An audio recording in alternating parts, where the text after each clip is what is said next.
Hello, I'm Adrian Huston, tax consultant and journalist, and I used to be a tax inspector. Welcome to the wonderful grounds of Villa Montali in the rolling hills of Umbria, with the olive groves all around us. In another video, I've gone into the detailed issues surrounding buying a holiday home and letting it out a little. And this video is for people for whom that letting has become really quite a business. And by that I mean you're letting it for at least 105 days a year. So what we're talking about then is what's defined by HMRC as Furnished Holiday Lettings. The first criterion you must get over is that you must be able to have the property in a particular country. It has to be in the UK or the EEA. Now that's defined as the EU plus Iceland, Liechtenstein and Norway. If your property is apart from that, then these things don't apply. So furnished holiday lettings, the HMRC definition, requires you to do a number of things with it. You must be letting the property out on a commercial basis with an intention of making a profit. The property must be available for letting for 210 days a year. And it must actually be let for 105 days a year. So if you and your family go and stay in it for 2 months, that does not count towards your 105 days.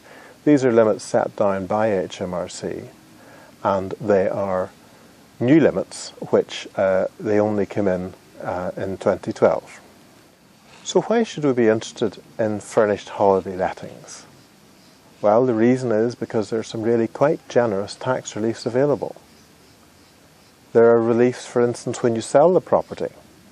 You may be able to reinvest in another furnished holiday lettings property and not have to pay any capital gains tax at the time of the first sale.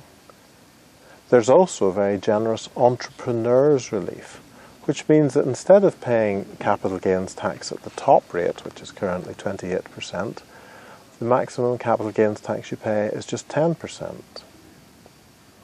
The profits count as income for pension purposes, so you can use this as a reason to make some extra pension contributions and save yourself some tax. And there are also inheritance tax reliefs. So all in all, furnished holiday lettings, generally a good thing if you can meet the tests. Now, what do you need to do if you have got a property abroad and you're hoping to let it out under furnished holiday lettings? The main thing is you must tell HMRC that you're going to do this, or that you've started.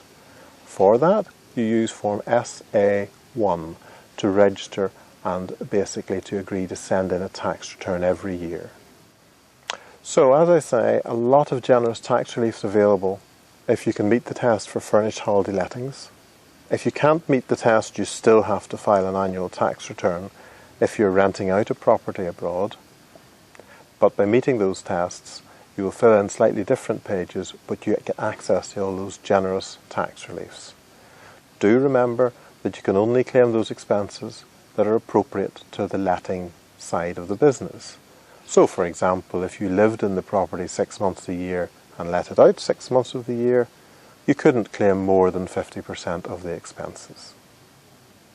So, from a beautiful Umbrian olive grove, thank you for listening to this video, and if you have any difficulties with your tax and your foreign or your UK rental property, give me a call on 028 9080 6080.